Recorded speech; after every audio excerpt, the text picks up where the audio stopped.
안녕하세요. 네, 이번 시간엔 통일신라의 발전에 대해서 살펴보겠는데요. 자, 포인트를 먼저 보자고요. 일단 포인트에서 중대와 하대, 중대는 왕권이 강했고 하대는 왕권이 약했는데, 우리가 삼국시대에서는 왕의 이름을, 그 업적들을 기억하기 위해서 왕의 이름을 기억을 했었는데, 통일신라에서는 딱 두 사람만 기억하면 됩니다. 신문왕, 중대의 신문왕과 하대의 진성여왕. 나머지 왕들은 그냥 외우면 좋은 거고 안 외워지면 괜찮아요. 그냥 옵션이야, 나머지 왕들은. 자, 그래서 중대의 가장 중요한 왕이 이 신문왕인데, 신문왕이 한 업적이 꽤 여러 개 됩니다. 근데 그 중에서도 가장 중요한 게, 시험에 나왔다 하면은 노급을 폐지하고 관료전을 지급하였다. 이거 아니면 김흠돌의 난을 진압하였다. 이 두 개가 출제빈도 지금 핵심 주제 13에서는 최고로 많이 나와요. 신문왕만큼 중요한 게 사실 이 김흠돌입니다. 김흠돌. 자, 그 다음에 이 작은 글씨로 나온 건 신문왕의 업적으로 나오는데, 요거는 이따가 보도록 하고요. 그 다음에 이제 하대에 큰 난이 4개가 일어나요. 이걸 순서대로 꼭 기억을 하셔야 돼. 김원창의 난, 장보고의 난, 원종 애너의 난, 적고적의 난, 이거 이따가 볼 건데, 요거를 순서대로 기억을 하시는데, 요 사이에 되게 하대에 있던 중요한 일들이 있어요. 김원창의 난 이전에 독서 삼품과를 시행해서 어떻게 한번 제대로 나라를 한번 잘 해보려고 했는데, 이게 실패했어. 근데 이게 김원창의 난 이전에 있었고요. 그 다음에 아까 말씀드렸던 진성여왕 때 이런 원종 애노의 난, 적고적의 난, 이런 난들이 일어났는데, 요 사이에 최치원이 한번 잘 살아보자고 이런 개혁에 관련된 시무책 10조 또는 시무 10조라는 걸 올렸는데 잘 받아들여지지 않았어. 그러니까 하대는 뭐가 잘 안 되는 거예요. 그래서 독서 삼품과도 잘 안 됐고 최치원의 시무 10조도 안 됐습니다. 그래서 원종 애노의 난이 일어난 다음에 한번 잘해보려고 최치원이 올렸는데 안 됐어. 그러니까 아주 대규모의 요 봉기가 일어나요. 적고적의 난. 이따 봐요. 근데 왜 여기다 이렇게 그 네모 테두리를 둘렀냐면, 요 3개의 일이 진성여왕 때 일어났어요. 요게. 그래서 기억해야 됩니다. 근데 제일 중요한 건 아무튼 요 난의 순서 뭐 저절로 알게 되겠지만, 요 난의 순서를 기억해야 돼. 김원창, 장보고, 원종 애노의 난, 적고죠. 사실 이거 4개만 외우면 오늘 핵심 13은 그냥 끝나는 겁니다. 이거 순서만 외우면. 자, 그 다음에 이제 아까 말씀드렸듯이 이제 우리 통일신라의 신문왕이 했던 업적들이 뭐 행정기관을 14부로 만들었고, 그 다음에 전국을 구주 5소경으로 개편했고, 군대도 구소당 10정을 만들었다. 요런 내용도 살펴볼 겁니다. 요거. 그래서 얘네들을 알아야 되고, 그 다음에 토지 제도가 이제 관료전에서 노급을 폐지하고 정전을 지급하고 노급을 부활했다는 이 얘기가 나오거든요. 근데 요것도 사실은 이따가 관료전과 노급에 대한 그 차이를 말씀드리면 요것도 저절로 기억을 하게 돼요. 요것도. 그 다음에 이제 이 삼국시대 경제에 대해서 기억할 거는 요 촐랑문서라는 게 나와요. 요게 조세와 노동력을 징발하기 위해서 만든 요런 문서고, 그 다음에 이제 그 무역에 관한 내용이 신라의 가장 번성했던 항구가 울산항과 당항송 2개고, 그리고 장보고가 그 무역에서 활동을 했을 때 산둥반도에 설치한 법화원과 완도의 청해진을 중심으로 활약을 했는데, 그래서 얘네들 이름만 그냥 알면 돼. 여기서부터 여기까지는 이름만 알면 됩니다. 이름만. 그러니까 사실 핵심 주제 13은 양이 많은 것 같아도 여기 있는 거 딱 요거만 정리되면 다 맞춰요, 시험 문제. 너무 쓸데없이 많이 공부할 필요 없어. 자, 이제 기본소를 보면서 하나씩 살펴갈게요. 기본소 46페이지 봅시다. 자, 먼저 신라 중대 왕의 업적을 보겠는데, 우리 저번 시간에 중대가 어느 왕부터 시작이었습니까? 무열왕부터 시작이었죠. 문왕의 아버지인 무열왕부터 시작인데, 우리가 무열왕과 문무왕은 핵심 주제 7에 27페이지에서 이미 공부를 다 했어요. 그래서 요 문무왕 중에서 요거는 근데 좀 알아둬야 돼. 왜냐면 요거는 왕권 강화하고 관련이 있죠. 외사정 파견 밑줄. 요게 지방을 통제하고 감찰하기 위해서 외사정을 파견했다. 마치 뭐와 비슷해요? 무령왕의 22담로와 비슷한 그런 역할을 했었죠. 그리고 문무왕 때 삼국통일이 완성이 됐습니다. 백제가 멸망한 건 무열왕이었고 그 다음에 백제 부흥운동부터 고려의 멸망, 고구려의 부흥운동, 나단전쟁 승리로 삼국통일을 완성한 건 문무왕 때였습니다. 여기까지 외사정만 그냥 아시면 되고 그 다음에 문무왕의 아들이 신문왕이었는데 매우 중요합니다. 자, 신문왕 별표 너무 중요하죠. 자, 신문왕은 신라 중대의 강한 왕권의 상징적인 인물입니다. 왕권이 강하다는 것은 어떻게 해요? 귀족 세력이 약화가 됐다는 얘기야. 귀족 세력을 약화시켰다는 얘기인데 1번하고 2번이 사실 신문왕의 업적이 여러 개 있지만 이 두 개가 가장 중요합니다. 이 두 개만 여러분들이 신문왕이 한 거야 라는 것만 기억해도 오늘 공부 반절 이상 끝난 거예요. 이 김음돌의 모반 사건은 정치적으로 귀족을 약화시켰고 관료전을 지급하고 노급을 폐지한 거는 경제적으로 귀족 세력을 약화시킨 겁니다. 김음돌 네모 김음돌이 누구냐면 신문왕의 장인이에요. 근데 이름도 기억하기 되게 쉬워. 이름 잘 지었어 아주. 이 김음돌이 반란을 일으켰는데 이때 김음돌을 처단하면서 이걸 빌미로 해서 귀족 세력들을 싹 다 숙청을 해버립니다. 그러니까 왕권이 강화가 됐겠죠. 그러니까 정치적으로 귀족들을 다 숙청시켜 버렸어요. 그래서 왕권이 세졌어. 그리고 경제적으로도 이제 왕권이 강화되는데 여러분들이 자 관료전을 지급하고 노급 폐지했다. 그래서 관료전 동그라미 노급 동그라미. 먼저 관료전과 노급이 뭔 줄 알아야 되는데 노급이 뭐냐면 이거예요. 자 이제 왕이 있으면 왕을 위해서 귀족들이 일을 할 거 아닙니까? 그럼 월급 줘야 될 거 아니에요. 그죠? 월급을 어떻게 줬냐면 토지를 줬어. 토지. 가령 여기에 10,000평의 토지를 줬다고 쳐봐요. 귀족. 이때 근데 토지를 소유권을 귀족한테 주는 게 아니라 이 10,000평에 해당하는 노급을 줬다라고 얘기하는데 이 노급은 뭐냐면 이 10,000평 안에 백성들이 이제 막 농사도 짓고 뭐를 생산해 낼 거 아닙니까? 그럼 그 백성들로부터 이 귀족이 뭐를 받아서 세금을 걷어가지고 살 수 있게 해준 거예요. 이 토지를 줘서. 그러면 이 귀족이 세금을 걷는 걸 뭐라 그러냐면 수조권이라 그럽니다. 이게 조세할 때 세금이야. 그래서 세금을 거둘 수 있는 권리를 귀족한테 줘. 근데 이 노급은 어떤 특징이 있냐면 여기 있는 백성들한테 세금만 거둘 뿐만 아니라 여기 있는 백성들을 노동력까지 자기가 어떻게 징발할 수가 있어요. 그러면 노동력을 징발한다는 얘기는 뭐냐면 이런 거예요. 여기 지금 농사를 막 짓고 있어. 근데 왕이 좀 자기를 기분 나쁘게 하거나 다른 귀족들이 자기 심기를 건드려. 그럼 어떻게 하냐면 그 백성들한테 야, 너 있잖아. 그 호미하고 그 쟁기하고 다 내려놓고 창이랑 칼 들고 나 따라와. 그럼 뭐가 되는 거야? 그렇지. 노동력까지 징발하게 되니까 얘네들이 어떻게 이 귀족의 사병처럼 되는 거죠. 그럼 귀족의 힘이 세지겠죠. 그러니까 어떻게 해야 돼? 관료전을 지급하게 됐어요. 그 말은 뭐냐면 노급이랑 다르게 관료전은 수조권만 행사하는 거야. 즉 세금만 걷지 노동력은 징발할 수 없게 만든 게 바로 이 관료전입니다. 그러면 어떻게 되겠어요? 그렇죠? 이런 거지. 관료전을 지급했다? 그러면 아, 신라의 왕권이 강화가 됐구나. 아니면 노급이 부활됐대. 그러면 왕권이 약해졌네.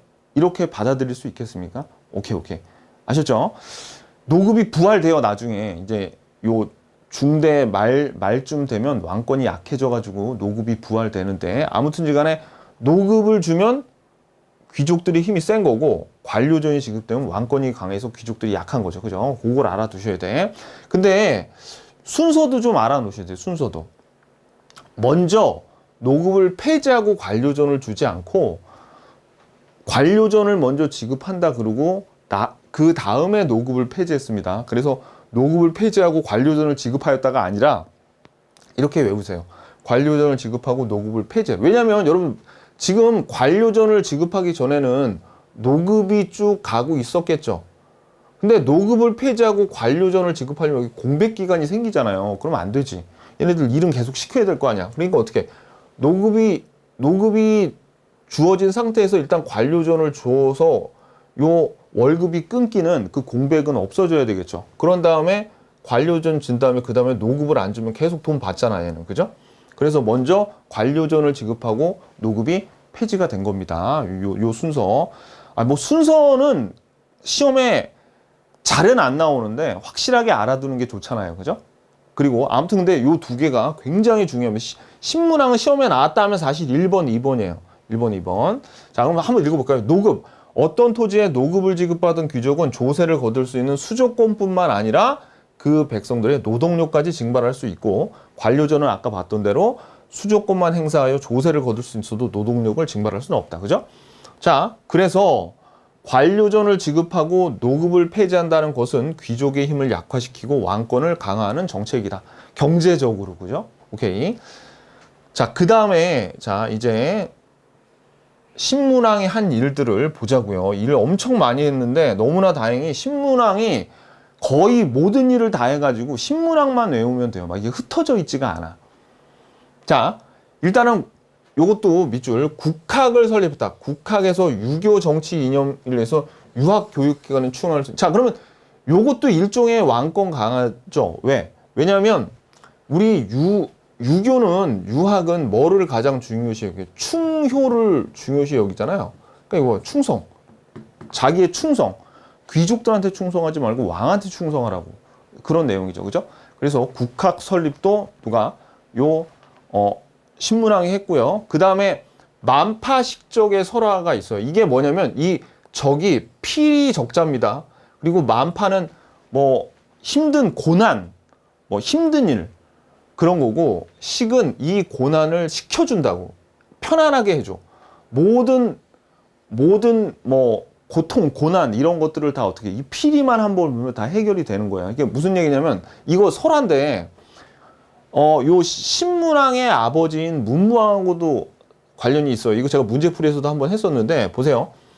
문무왕이 죽으면서 이 왜구놈들이 하도 설치니까 죽어서도 용이 돼서 신라를 지킬게 라고 하면서 동해에 장사를 지내서 이렇게 어떻게 화장을 해서 뿌렸어요. 그래서 내가 죽어서도 신라를 지킬 거야. 용이 된 다음에 했어요. 그래서 신문왕의 시신을 화장해서 동해에 대왕암에 장사를 지냈어요. 그랬는데 이제 용이 된 신문왕의 아버지 문무왕하고 김유신이 용을 시켜가지고 신문왕한테 신령한 대나무를 줬어. 대나무. 그래서 이 대나무를 갖고 만파식적이라는 피리를 만들었는데, 이때 이 피리를 보면 만파, 뭐 적병이 물러가고 적병이 쳐들어오거나 뭐 병이 들거나 가뭄과 홍수가 줘도 피리 한 방만 보면 다 해결이 됐다는 그런 전설이 내려오고 있습니다. 그래서 만파식적은 누구하고 관련되어 있는 거예요? 신문왕과 그의 아버지인 문무왕과 관련이 있구나. 요거 만파식적 설화 유명하죠. 요거. 자, 화왕계는 여기 밑줄, 원효의 아들 설총. 누가? 설총이 신문왕한테 이 화왕계의 우화를 들어서 충언을 한 겁니다. 이게 뭐라고 나왔냐면, 이 신문왕한테 간신은 장미에 비유하고 충신은 할미꽃에 비유했어요. 이건 뭘 얘기하는 거죠? 간신이 하는 얘기는 장미처럼 듣기도 좋고 보기도 좋아.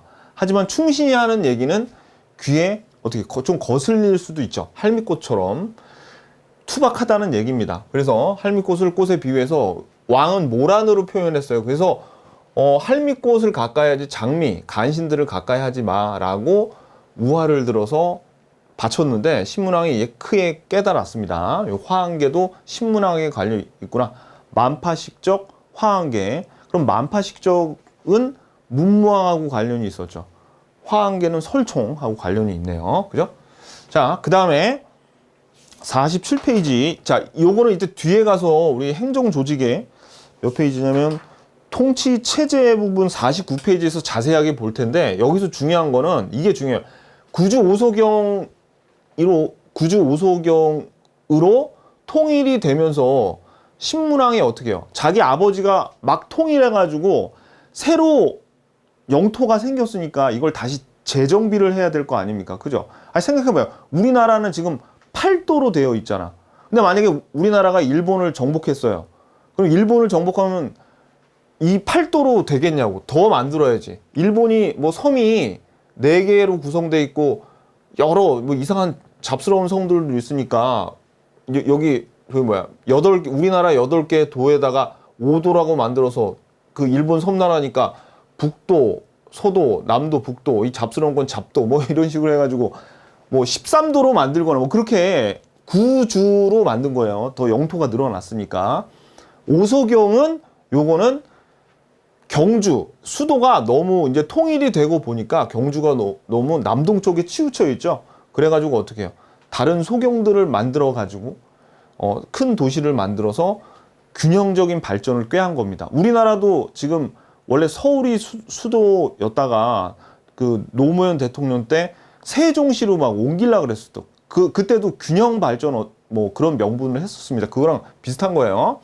그 다음에 군대도 중앙군 구서당과 지방군 10정이 있다는데 이것도 자세히 볼 겁니다. 이따가. 그 다음에 중앙통치조직도 14부를 만들었는데 이것도 이따가 볼 겁니다. 그러니까 중요한 건 뭐예요? 지금 자세한 내용도 별로 없지만 구주, 오소경, 구서당 10정, 14부를 한 게 다 누가 했다고요? 신문왕이 했다는 게 중요해. 누가 했다. 뭐 이런 사실보다도 누가 했다고요? 신문왕이 했다고요. 아까 국학도 신문왕이 설치했었죠? 다 신문왕이 한 거야. 얼마나 좋은 왕이에요. 야, 자기가 다 해버리잖아. 그럼 다른 왕은 별로 중요한 걸 안 했기 때문에 우리가 시험 볼 때도 신문왕이 그래서 인기 최고예요. 자, 그 다음에 9번에 보면 달구벌로, 그러니까 대구로 천도를 시도했는데 승려 의상의 반대로 무산됐다는 얘기는 나중에 이제 의상에 나오는 얘기니까 요것도 참고로 알아두시고, 그래도 제일 중요한 건 뭐예요? 신문왕. 김흠돌과 관료전입니다. 그 두 개는 무조건 알아두셔야 돼. 오케이.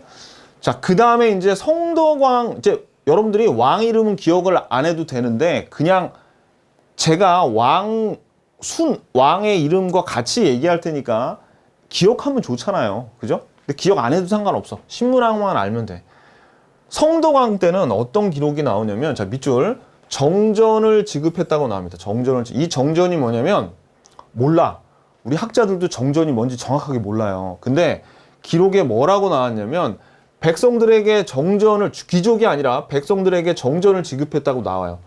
그러니까 어떻게, 이때도 왕권이 굉장히 강해가지고 토지 지배력이 국가한테 있었구나. 그래서 이런 자용농도 있었겠는데 라고 추측을 해볼 수 있는 거야. 그래서 그냥 어떻게, 정전을 지급했구나. 정전을 백성들에게 지급해서 자용농도 있었겠거니 해서 세금도 국가한테 냈겠죠. 그만큼 국가의 힘이 셌다는 얘기입니다. 자, 그리고 이 성덕왕 때는 요거는 발해에서 나오는 얘기인데, 나당 전쟁으로 사이가 되게 안 좋아졌었죠. 그죠? 근데 이제 당나라와 국교를 재개해서 발해를 공격하기도 했어요. 요것도 참고로 알아두시고. 그 다음에 이제 경덕왕 때 중요한 거는 이제 노급이 부활된 거예요. 노급이 부활된. 그럼 어떻게 됐습니까? 관료전을 지급했다가 노급을 폐지했다가 정전을 지급하고 그 다음에 노급이 다시 부활된 거네. 그죠? 우리가 아까 포인트에서 요겁니다. 요거. 그죠? 관료전 지급, 노급 폐지, 정전 지급, 노급 부활 순서대로 여러분들이 기억을 해 주셔야 돼요. 자, 그 다음에 요 김대성 동그라미 치시고요. 불국사 밑줄, 석굴암 밑줄, 성덕대왕 싱종 밑줄 그세요. 지금 통일신라에 알짜배기 문화재 다 나오네. 그죠?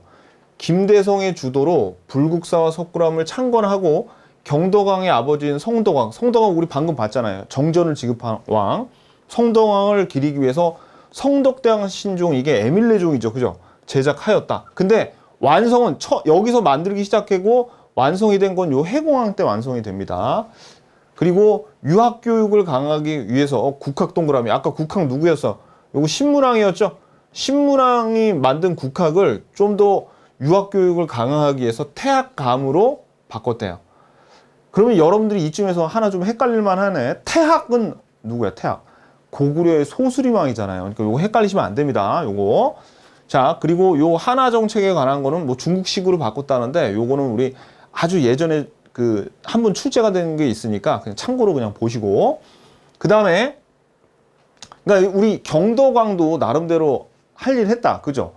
노급이 부활했잖아요. 그죠? 그리고 문화재 3개 김대성의 주도로 만들기 시작했고, 국학을 태학감으로 이름을 바꿨고. 오케이.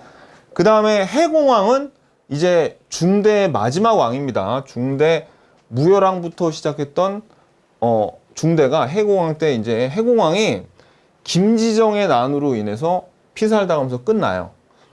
근데 요 난이 있어요. 요 대공의 난 또는 96각간의 난인데 이 대공의 대공이란 사람도 각간이야. 이 각간이 뭐냐면은 그 신라의 제일 높은 진골 귀족들의 이제 관등인데 대공의 난 이퀄 96각간의 난으로 보셔도 되는데 이때 굉장히 각간들 96명이 미쳐서 날뛰었어요. 막 난을 일으켜서 왕 한번 해보겠다고 서로 편도 먹고 싸우기도 하고 굉장히 혼란스러운 상황에서 김지정이 난을 일으켰는데 이 김지정을 김양상이 어떻게 해요? 죽이고 자기가 선덕왕으로 즉위합니다. 근데 여기서 여러분들이 요 김지정의 난, 대공의 난 이거 자체가 중요한 게 아니에요. 그냥 얘네들은 중대 마지막에 난이 일어난 거죠. 그죠? 중대 마지막에, 중대 마지막.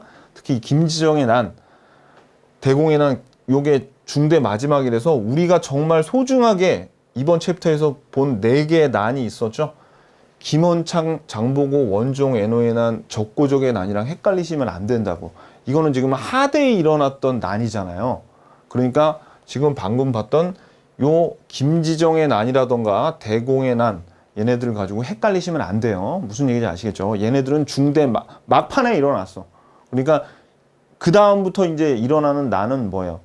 하대의 김원창의 난부터 난이 시작하는 겁니다. 우리는 오케이 여기까지가 하대예요. 하대 아니 중대예요. 중대. 자, 그 다음에 이제 하대를 보자고요. 신라 하대 왕들의 업적. 자, 그러면 48페이지입니다. 해공왕이 반란으로 피사로 진골귀족 간의 왕위쟁탈전이 전개가 되어 왕권이 약화되어 지방에 대한 통제력이 약화되면서 지방 호족들이 성장하는 배경이 됐다라고 여기 나오죠. 이게 무슨 얘기냐면 이제 신라 하대의 키워드는 왕위쟁탈전이에요. 그러니까 얘네들이 한번 이렇게 죽이고 왕이 되니까 서로 왕이 되려고 진골 귀족들이 막 중앙에서 그러니까 피 터지게 막 싸우는 거야. 그러다 보니까 어떻게 되는 겁니까? 지방의 통제력이 지들끼리 싸우느라고 지방의 백성들은 죽든지 말든지 지들끼리 권력 다툼만 하는 거죠. 그러니까 이 지방에서 지방 호족들이 성장을 하게 돼요. 지방 호족들이 성장하는데 이 지방 호족들이 또 어떻게 했어요? 그렇죠. 거기 있는 백성들을 또 착취를 하겠죠. 그러니까 못 살겠다 하고 막 나중에 그 원종, 애노의 난, 적고적의 난이 막 일어나는 거야. 그러니까 지금 완전히 나라 자체가 엄청나게 혼란이 됩니다. 그리고 왕권이 약화됐다는 걸 우리가 어디서 알 수 있냐면 신라 중대가 한 120년 좀 넘거든요. 근데 왕이 8명이었어. 한 120년 정도였는데 왕이 8명이었는데 하대가 한 150년 좀 넘는데 이때 왕이 20명이나 됩니다. 그러니까 임기도 어떻게 해요? 훨씬 짧았죠.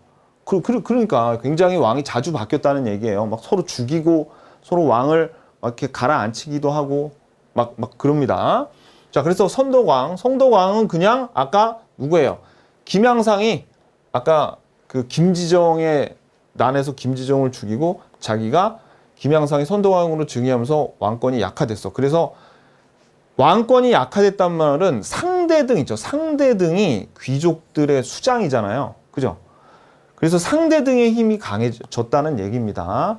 요 상대등의 힘이 강해졌다는 말은 왕권이 약해졌다는 말이야. 그리고 왕이 좀 이따 나오겠지만 집사부라는 게 있는데 이 집사부의 시중이 요 집사부의 수장이거든요. 그러니까 왕의 직속 기관의 수장이니까 상대등의 힘이 강해졌다는 말은 왕권도 약해지고 왕의 부하였던 시중의 힘도 약해진 거라고 볼 수 있겠죠. 이따가 요건 볼 거예요. 요거 그 말입니다.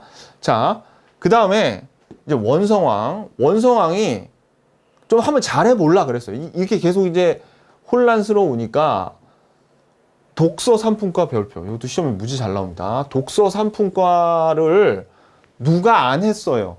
신문왕이 한 게 아니네. 이 좀 좋은 건데 통일신라에 좋은 거는 웬만하면 다 신문왕이 했다 그러는데 독서 3품과는 중대도 아니에요.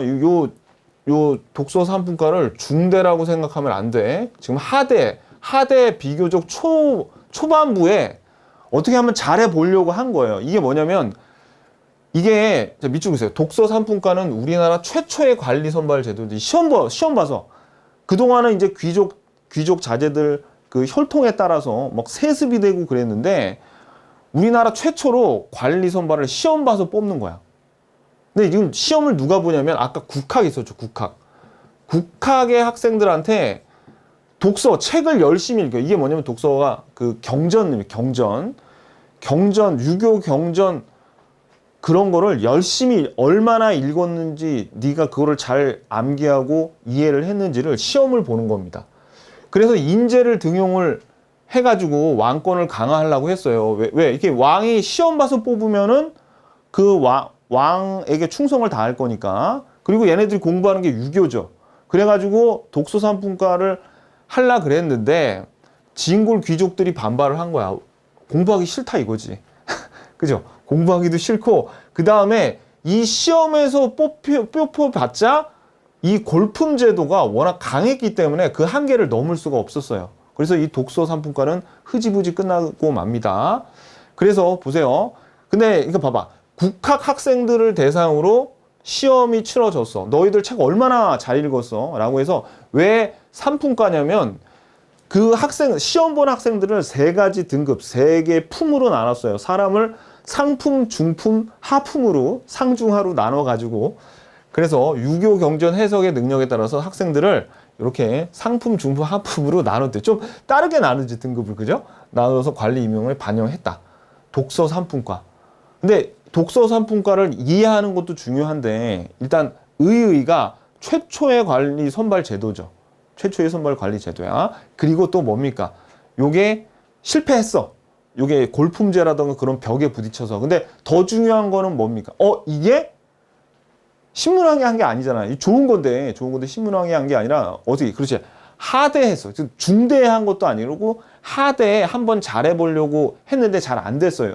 그러니까 이제 어떻게 되는 거야? 나라가 더 안 좋아지겠죠. 그래서 헌덕왕 때 이때도 왕위 쟁탈전 중에 하나로 볼 수 있는데 자, 요것도 밑줄 김원창의 날 별표. 김원창의 난이 일어났어요. 원래 이 김주원이 왕이 될 차례였어요. 왕이 계승을 하는데 좀 어이가 없어. 근데 그 왕 임명식에 갈라 그랬는데 막 그 자연재해 물이 불어가지고 좀 늦게 갔거든요. 근데 야, 너 임마 왜 이렇게 늦게 왔어? 너 왕 탈락. 너 지각하면 안 돼. 웃기죠? 왜냐면 회사에 지각했다고 잘리는 것도 어이가 없는데 지각했다고 지금 왕을 안 시켜준 거야. 그러니까 열 받겠어요? 안 받겠어요? 열 받겠죠? 그러니까 그 아들, 이 김주원의 아들인 김원창이 열 받아가지고 난을 일으켰는데 당연히 진압당했습니다. 그래서 이건 김원창의 난, 지각의 난. 아니 그렇게 그러니까 지각을 좀 어이가 없잖아요, 그죠?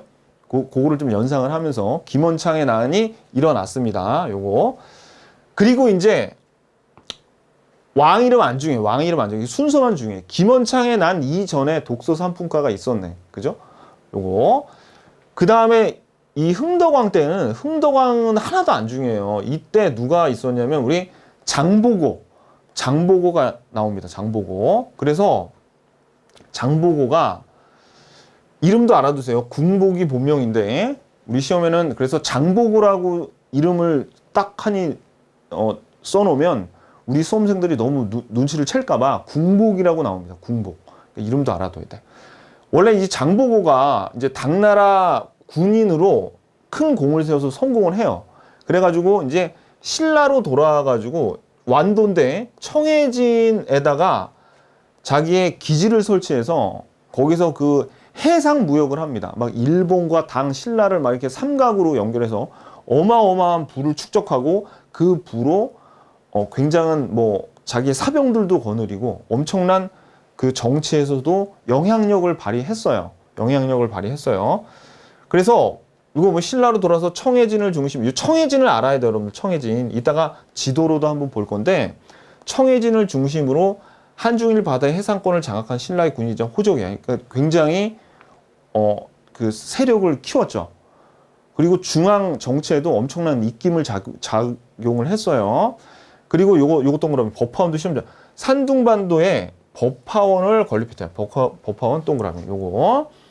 자, 자, 이거 미리 좀 지도를 한번 좀 볼까요? 지도를 보시면 여기가 지금 산둥반도의 법화원이고 완도 청해진은 여기예요. 여기 기지를 설치하고 막 일본, 그다음에 산둥반도, 당나라였죠. 신라 여기를 완 장악을 하고 있었습니다. 자, 그래서 그래서 시험에 잘 나와요. 이 청해진 법화원 딱 나오면 장보고 얘기하는 거네. 신라 하대죠. 신라 하대. 중요한 건 신라 하대라고요.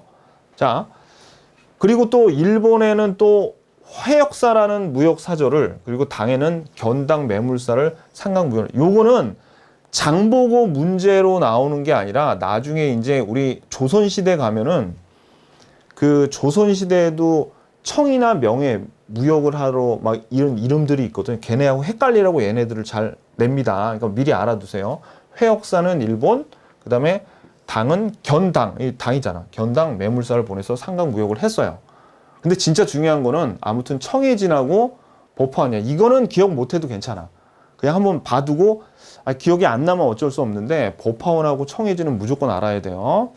근데 이제 이 장보고가 되게 그 중앙 정치의 입김을 발휘를 했는데 왕족이 되려고 자기 딸을 결혼을 시키려고 그랬는데 이게 약속을 어겨요.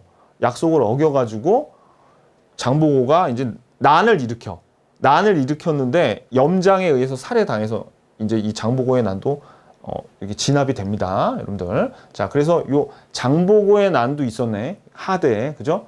어떤 난 다음에 순서가 더 중요합니다. 김원창의 난 다음에, 그죠? 장보고 해상무역을 장악해서 어디를 중심으로 청해진으로, 그리고 산둥반도에 뭐도 있었어, 법화원도 있었네, 법화원. 일종의 요 법화원은 그 절이었는데 그거예요. 절이었는데 정보, 그 산둥반도가 교통의 요충지에서 온갖 정보가 다 있었죠. 그러니까 어떤 정보를 모으는 그런 역할도 했습니다. 요거. 자, 그래서 요 장보고 여러분들 요거 알아두셔야 돼요. 장보고 때 왕이 흥덕왕 따위는 하나도 안 중요해. 그냥 장보고만 중요한 거예요. 장보고가 이제 언제 나왔어요? 하대 김원창의 난 다음에 있었네. 그죠? 오케이. 자, 그 다음에 49페이지. 그 다음에 이제 완전히 얼마나 나라가 개판이 됐는지 이 왕 이름은 기억을 해야 돼요. 진성여왕 기억해야 돼요. 진성여왕. 자, 그래서 이제 막 나라가 완전히 혼란스러워지죠. 이 중앙에서는 지들끼리 왕권 다툼을 해요. 그러니까 지방의 통제력이 약하대. 그러니까 호족들이 여기저기 막 일어나. 근데 이 호족들이 또 어떻게 백성들을 또 착취하고 막 그러니까 농민들이 못 살겠다 해가지고 어떻게 해요? 이제 농민 반란이 일어나요. 그래서 별표 원종 애노의 난이 사벌주에서 일어났는데 농민 반란의 기폭제가 됩니다. 뭐 어디에서 일어나는 것까지는 중요하지 않아. 그냥 진성여왕 이제 요거 하대 말기에 원종 애노의 난이 일어났네요. 그죠? 그런 다음에 사실 최치원의 시무책 10여조가 나오는데 일단 요거 적고적의 난도 별표. 요것도 적고적의 난은 굉장히 큰 규모인데 적고적이 뭐냐면 이게 빨간 바지예요. 빨간 바지. 그러니까 붉은 바지. 그래서 큰 규모의 농민, 경주로 진격할 정도의 큰 규모의 농민 반란이었는데 자, 밑줄. 바지를 붉게 해서 적고적, 이게 빨간색이죠. 적고적에 구분되는 표시를 삼았기 때문에 이를 적고적이라고 하였다. 이름도 아주 기억하기 좋잖아요. 그죠? 자, 그리고 이제 최치원, 자, 요것도 별표. 최치원의 시무책 10여조. 이게 뭐냐면은 원래 최치원이 당나라에 가가지고 나중에 뒤에 한 번 더 나옵니다. 최치원이 엄청 머리도 좋고 당나라에 그 외국인들이 보는 과거의 급제를 해서 거기서 관직 생활도 해요. 그래가지고 거기서 계속 살았으면 부귀영화를 누리고 잘 살았을 텐데 나의 조국인 신라를 한번 내가 지금 이렇게 막 원종 애노의 난도 일어나고 그래가지고 그러니까 적고적의 난과 원종 애노의 사이에 이제 요 시무책 10여조를 냈어요. 근데 최치원이 그래서 시무책 10여조를 요 진성여왕한테 바칩니다. 내용은 어떤 건지 전해져 내려오진 않았는데 아무튼 개혁안을 줬는데 최치원이 육두품이었어요. 육두품. 그러니까 육두품 주제 이러면서 무시를 당했어요. 그래가지고 최치원이 마음의 상처를 입고 어떻게 은둔 생활에 들어갑니다. 그래서 어떻게 된 거예요? 원종 애노의 난이 일어나고 최치원이 시무책을 요 시무책 10여 조를 냈는데도 안 되니까 완전히 나라가 개판해서 더 큰 난이 일어났다. 이런 식으로 외우시면 됩니다. 아셨죠? 자, 온갖 수단과 방법을 다 동원해서 외워요. 그래서 자 보자고요. 우리 이제 순서 아까 우리 하대에 일어났던 중요한 일들 독서 3품과 있었죠. 근데 이거 실패했어, 그죠? 그 다음에 김원창의 난이 일어났어요. 그 다음에 이제 장보고의 난, 딸을 왕비로 삼으려다가 왕족이 되려다가 실패했죠. 이건 왕위 계승 다툼이고, 그 다음에 이제 진성여왕 때 원종 애노의 난, 농민 반란의 기폭제가 됐고, 그 다음에 최치원의 시무책 10조, 시무 10조, 그 다음에 적고적의 난, 빨간 바지 입고 대규모로 이제 사귀는 순서대로 이렇게. 만약에 여러분들이 6개까지 기억하기 힘든데요. 그러면 요거는 얘네들은 그래도 순서상으로는 별로 안 중요해요. 순서상으로 알면 중요하지만 적어도 이 4개의 순서는 여러분들이 기억을 꼭 하셔야 됩니다. 신라 하대에서 난 일 중에서 얘네들이 제일 중요해요. 시험에는 사실 이것만 알면 뭐 별 문제가 없어요. 그러니까 중대에는 신문학만 알면 되고 좀 위험한 공부 방법인데 하대에서는 이 4개만 알면 돼. 아, 그리고 요거 2개는 알아야지. 요거 2개. 순서까지는 뭐 얘네 둘은 알면 좋은데 순서 아무튼 4개는 꼭 알아야 돼요. 순서 4개는 중요하고 요거는 옵션. 오케이. 자, 그래서 이제 보자고요. 여기고 그다음에 이제 요 향가집 3대목을 편찬했는데 이거 전해를 내려오자. 요것도 그냥 참고로 보세요. 이건 문화사에 가서 한번 볼 겁니다. 그다음에 경순왕이 이제 신라의 마지막 왕이에요. 그래서 고려 태조 왕건에게 항복을 합니다.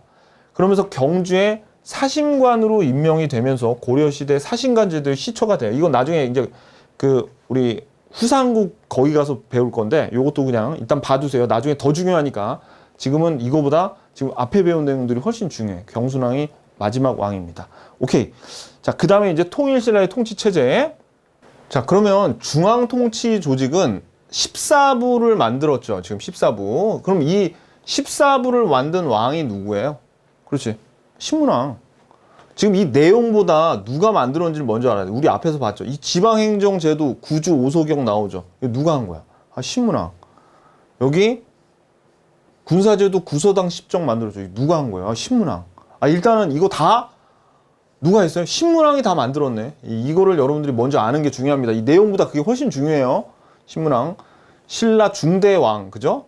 오케이. 자, 그럼 먼저 중앙통치 조직은 14부인데 14부 중에서 그 중에 하나인 집사부라고 있어요. 이 집사부. 이 집사부가 지금 현재 우리나라로 치자면 국무총리실 플러스 뭐냐면은 비서실 있죠. 요 2개를 합친 거나 마찬가지예요. 자, 참고로 한번 봐봐요, 여러분들. 이게 어려운 게 아니라고. 지금 우리나라 대통령 있죠? 그 다음에 국무총리 있죠?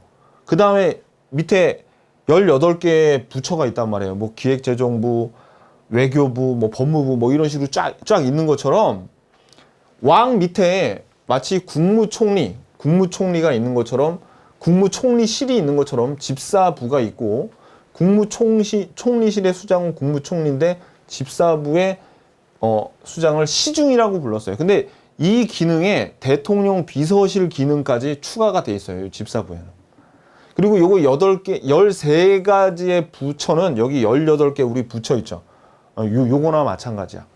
그러면 이런 거죠. 조선시대에는 어떻겠어요? 조선시대에는 왕 밑에 삼정승 있고 2호 예병형 공 있었잖아요. 그죠? 뭐 그거랑 같은 거지. 무슨 얘기인지 아시겠죠? 자, 내용을 기억하는 게 중요한 게 아니라 다시 한번 얘기지만 이렇게 됐구나. 되는데 이제 이거를 기억해야 돼요. 중요한 거는 자, 일단 중요한 건 그냥 숫자야. 14부. 14부. 뭐 어쩌라고 14부인데. 그 말은 뭐냐면 13부 막 병부, 조부, 창부 나오죠. 하나 몰라도 돼. 그나마 병부는 알아야 되겠네. 이건 뭐야? 우리 법흥왕 때 병부를 만들었잖아요. 그때. 기억나요? 법흥왕 때 병부. 아직까지 계속 이어져 있는 겁니다. 그죠? 그냥 여기 하나도 기억할 필요 없어. 이거 그냥 적어 놓은 거예요. 여백이 많아서. 그러니까 13부에다가 집사부까지 합쳐서 14부. 오케이? 자, 근데 보세요. 집사부는 왕명출납과 국정총괄을 했대요. 그러니까 이 왕명출납이 왕이 시키는 대로 한다고. 그죠? 그 다음에 국정총괄은 국무총리처럼 한다고. 그러니까 비서와 국무총리를 겸한 거죠. 그죠? 현재 우리나라로 치면. 국정총괄을 담당했다, 집사부가. 근데 국왕의 직속기관에서 집사부의 장관, 수장을 뭐라 그래요? 시중이라 그래, 시중. 시중이라고 하는데 집사부, 시중, 왕명출납과 요렇게만 알면 돼요. 근데 한번 봐봐요. 우리 요 왕과 항상 누구랑 세력 다투는 귀족들하고 힘싸움을 하고 있는데 귀족들의 수장은 상대등이죠, 상대등. 그러면 하대에 상대등의 힘이 세졌을 때는 왕의 힘도 약해졌으니까 그 밑에 있는 시중도 둘 다 힘이 약해졌겠죠. 중대의 힘이 강해졌을 때는 얘네 상대등의 힘은 약해졌고 뭐 그런 관계입니다. 아셨죠? 오케이. 그래서 여러분들이 신라는 행정 조직이 14부 그 중에 일부가 집사부 시중이 있었어요.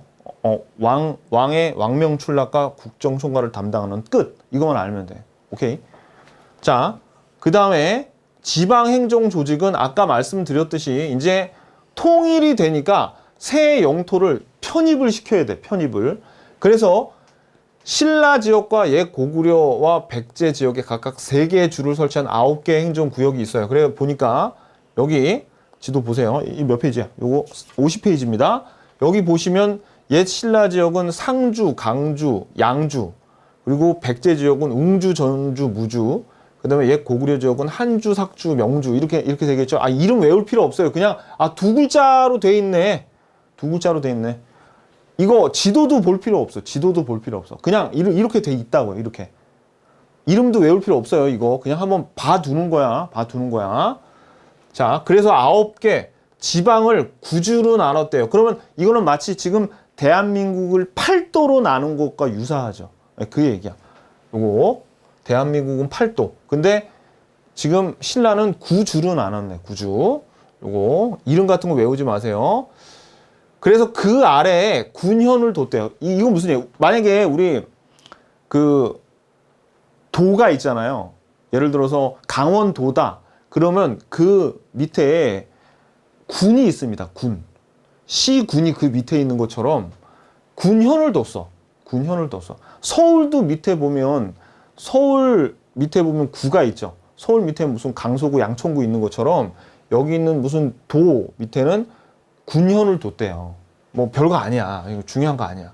그래서 군에는 태수, 현은 현령을 파견하였다. 안 중요해. 그냥 구주라는 게 중요합니다. 아시죠? 구주라고. 그 다음에 오소경은 뭐냐면 여기 지금 그 신라의 수도가 여기 보면은 요 경주 금성에 지금 여기 쏠려 있죠. 너무 동남쪽으로 돼 있잖아요. 그러니까 이렇게 5개의 소경을 설치해서 어떻게 요거를 균형 있게 발전시키려고 하는 거예요. 요거. 그래서 이름도 한번 봐봐요. 서원경, 남원경, 금강경, 중원경, 북원경이라고 여러분들이 위치도 외울 필요도 없고 그냥 지도상으로도 너무 오른쪽에 쏠려서 쟤네들을 좀 퍼뜨려 놨네 정도만 알지 이름도 외울 필요 없다고요. 그냥 한번 봐도. 왜냐면 여러분들이 시험장에서 이걸 딸딸 안 해도 시험 지문에 서원경, 남원경, 금강경이라는 게 뜨잖아요. 우린 객관식 시험이니까 딱 뜨면 이게 그냥 이거 오소경이네 라고 다 알아. 안 외워도 안다고. 여기 아까 구주도 마찬가지예요. 구주도 우리가 안 외워도 굳이 이거 안 외워도 시험지에 딱 뜨면 이거 구주네 라고 알아요. 한 번만 보면 그냥. 그러니까 외우지 말라고 억지로. 아시죠? 뇌를 낭비하면 안 돼요. 근데 뭐는 알아야 돼. 신문왕 때 했다니까. 신문왕. 그게 중요하다고요. 아셨죠? 자, 그리고 이제 향소부곡은 이게 고려 때까지 나오니까 아셔야 됩니다. 향소부곡은 특수행정구역이에요. 향소부곡. 요거 동그라미. 그래서 향소부곡은 일반 농민들보다 세금을 좀 많이 냈어. 그러면 여기에 사는 사람들은 이사도 못 가게 해놓고 세금을 많이 걷는데 그 이유는 이 신라가 다른 나라를 정복을 하면서 어떻게 했겠어요? 그렇죠. 다른 뭐 군장들이나 걔네를 흡수하는 과정에서 좀 말을 안 듣거나 뭐 그런 지역은 향소 부곡으로 정해서 세금을 좀 많이 냈겠죠. 말 잘 듣는 애들은 그냥 일반 그 지역으로 편입을 시키고 그랬다는 얘기입니다. 자, 그리고 지방 통치 정책 중에서 우리가 외사정은 누가 했습니까? 요거 문무왕 때 한 거고요. 상수리 제도, 요 외사정도 알아야 되고 상수리 제도 밑줄, 요 상수리 제도 이거는 지방 귀족의 견제 제도인데 요거는 지방 귀족의 자제를 요 중앙에 머물게 하는 거예요. 그래서 일정 기간 수도에 머무르게 해서 요거를 그러니까 볼모로 잡고 있는 거죠. 볼모로. 그러니까 귀족이 네 자식을 내가 갖고 있으니까 함부로 하지 마. 네 자식이 다치는 수가 있어. 뭐 그런 거죠. 그죠? 이게 고려 기인 제도로 이어집니다. 요게 요거 지방 통치 정책 요것도 알아야 돼. 요거. 자, 그다음에 이제 군사 제도도 볼게요. 군사 제도. 군사 제도는 구서당 10정이에요. 이 구서당은 중앙군이래. 그러면 구서당은 지금 우리나라로 치면 수도방위 사령부겠죠. 그죠? 근데 이 구서당의 특징이 신라인들뿐만 아니라 고구려, 백제 그리고 말갈인들도 모두 포함해서 구서당을 편성했으니까 어떻게 민족 융합 정책의 일환으로도 쓰였습니다. 요거. 그 다음에 10정은 원래 지방군이 왜 9개라 그랬잖아요. 구주였는데 왜 10정으로 했냐면 원래 각 주에 하나의 정을 뒀어요. 부대를 하나의 정을 파견했는데 한주 같은 경우에는 여기는 국경이 굉장히 넓죠. 그러니까 여기에는 2정을 뒀습니다. 그러니까 10정이 되는 거야. 10정이 되는 겁니다. 요거. 그래서 구주에 한 정씩 배치하되 북쪽 국경지대인 한주에만 2정을 배치해 총 10정을 두었다. 이렇게 알아두시면 됩니다. 내용이 중요한 게 아니에요. 구서당 10정도 이거 누가 했다고. 신문왕이 했다. 요게 더 훨씬 중요합니다. 자, 일단 요 수치제도에 조세, 공람, 역이 있는데 요거는 조선시대하고 고려시대에 훨씬 중요한데 미리 한번 봐두자고요. 그 나라에 사는 백성들한테는 어떤 세금이 부과되냐면 그 토지에서 나오는 곡물이나 그 다음에 옷감을 내야 돼요. 이걸 조세라 그러고요. 그 다음에 공납은 뭐냐면 특산물을 내는 겁니다. 그 지역의 특산물. 그 다음에 역은 뭐냐면 몸으로 떼우는 거야. 노동력을 제공하는 거야. 군역이라 그러면 뭐예요? 군대 가는 거죠. 군역은 아직도 하지 않습니까? 그죠? 뭐 그런 것들입니다. 자, 그러니까 요런 세 가지 종류의 세금을 내야 돼. 요거 몸으로 떼우거나 특산물 내거나. 자, 근데 이제 시험에 잘 나오는 거는 바로 요겁니다. 요 왕별 촌락문서. 이건 뭐냐면은 일본에서 그러니까 일본 뭐 도다이 뭐 야 이건 필요 없고 그냥 일본에서 촌락문서, 예전에는 민정문서라고 그랬었어요. 촌락문서가 발견이 돼 있는데 보니까 이게 통일신라 시대에 밑줄 서원경 주변에 4개의 촌에 그 4개의 촌에 자세한 기록들이 있어. 근데 어떤 기록들이 있냐면 보니까 그 촌락이 얼마나 큰지, 그 다음에 인구는 몇 명 살았는지, 소하고 말에 몇 마리 있는지까지, 토산물이 뭐가 있는지가 이런 거에 다 들어가 있대요. 그러면 이거 뭐 타러 이걸 작성을 했겠어요? 아니, 당연하지. 자, 요거 밑줄. 조세 징수와 노동력 증발에 활용하려고 그 촌락을 어떻게 이렇게 자세한 내용을 기록을 한 거야. 이런 기록들이 다 있어요. 요게. 그래서 요거를 또 3년마다 요거를 어떻게 해요? 다시 갱신을 했던 거죠. 촌주가 3년마다 변동사항을 작성해. 그러면 촌락 문서 하면 뭐가 나왔다? 그치? 통일신라 시대에 세금, 그리고 세금과 노동력을 증발하기 위해서 어떻게 이런 자세한 것들, 요거 소와 말이 몇 마리인지까지 지독하게 다 요거를 계산을 했어요. 다 기록을 했죠. 늘 자세히 파악해서 조세 공물 역을 거두었다. 요 내용 꼭 기억하셔야 됩니다. 여기 경제, 우리 통일신라 경제에서는 이게 제일 중요해. 요거. 왜냐면 여기 사료가 남아 있잖아요. 이런 건 시험 문제 낸다고요. 자, 그 다음에 토지제도의 변화는 아까 했어요. 아까 우리 순서대로 먼저 관료전 지급하면서 잽싸게 노급을 폐지했죠. 그리고 성도강 때 정전을 백성들에게 지급했다. 뭐 자영농에 존재했다는 걸 우리가 여기서 알 수 있고, 그 다음에 노급이 다시 부활했습니다. 이러면서 어떻게 해요? 귀족 세력이 다시 힘을 얻고 왕권이 약화가 된 거죠. 요 내용들 아까 봤던 거고, 그 다음에 또 우리 시험에 잘 나오는 거는 이 통일신라의 무역이 나오는데, 여기 보면 뭐 무역이 어떤 물품을 사고 팔았어 이런 건 안 나와요. 이런 건 안 나오고 뭐가 나오냐면, 통일신라의 가장 큰 항구가 경주하고 가까웠던 울산항하고 그 다음에 한강 유역의 당항성이 있죠. 요 두 군데. 요 두 군데만 나옵니다. 이거 위치도 몰라도 돼요. 그냥 통일신라 하면 울산항과 당항성이구나. 이때 아라비아 상인들도 막 일로 와가지고 같이 그 무역을 했는데, 위치를 한번 그래도 보자고요. 여기가 울산항이고 여기가 당항성이야. 오케이? 선생님 지도는 왜 보여주죠? 그냥 좀 더 기억하시라고. 지도 몰라도 돼요 사실. 근데 여러분들이 그냥 이렇게만 보여주면 기억에 오래 안 남아서 위치를 그냥 제가 보여드린 겁니다. 그래서 통일신라 무역항은 어디예요? 울산항과 당항성. 요거만 알면 돼. 그냥 뭐 구체적인 내용도 몰라도 돼요. 그 다음에 당하고는 통일 후에 무역이 활성화되어 중국 산둥반도에는 신라인의 집단 거류지인 신라방, 신라관 등이 설치가 됐어요. 얘는 이건 뭐예요? 그렇죠. 우리 한인타운, 뭐 중국 사람들이 우리나라에 오면 차이나타운 같은 거 있는 것처럼, 당나라에 신라 사람들이 많이 사는 데는 한인타운, 신라타운이 있었겠죠. 근데 그겁니다. 출제 빈도가 그렇게 높진 않아요. 그리고 이건 발해에서도 나올 건데, 발해와 신라가 신라도라는 교통로를 이용해서 교역했고요. 그 다음에 청해진, 어디서 봤어요 이거? 아까 장보고 나왔을 때 봤던 거죠.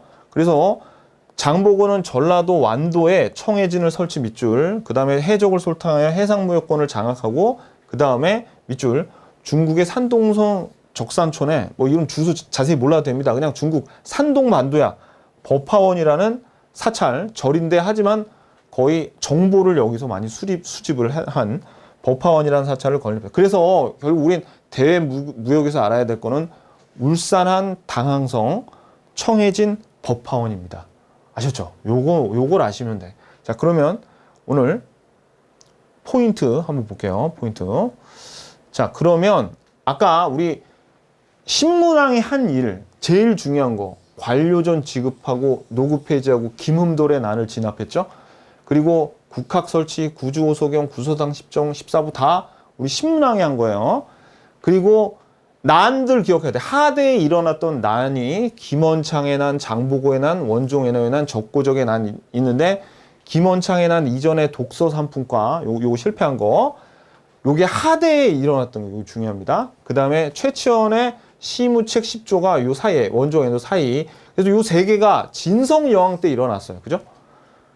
그리고 방금 전에 봤던 거 요거 우리가 하나씩 자세히 좀 뜯어봤죠. 자세히 뜯어봤는데 결론은 이거 누가 했다고? 신문왕이 했다는 게 더 중요해요. 그 내용보다. 그 다음에 요 내용 관료전, 노급 폐지, 그 다음에 정전 지급하고 노급이 다시 부활했다. 이거 아까 봤죠? 요거. 그 다음에 경제 분야에서는 촐랑문서, 요거. 조세와 노동력을 징발하기 위해서 소와 말의 숫자까지 자세히 기록했던 거. 그 다음에 울산항 당항성, 통일신라 최고의 항구, 청해진 법화원, 요거는 장보고하고 관련돼 있는 해상 무역에 관한 내용이다 라는 거, 요거를 아시면 됩니다. 어때요? 다 공부하고 나서 포인트를 보니까 중요한 게 팍팍 눈에 들어오죠. 자, 그러면 여러분들이 요거 정리됐으면 좀 쉬었다가 기출문제 풀어보도록 하겠습니다.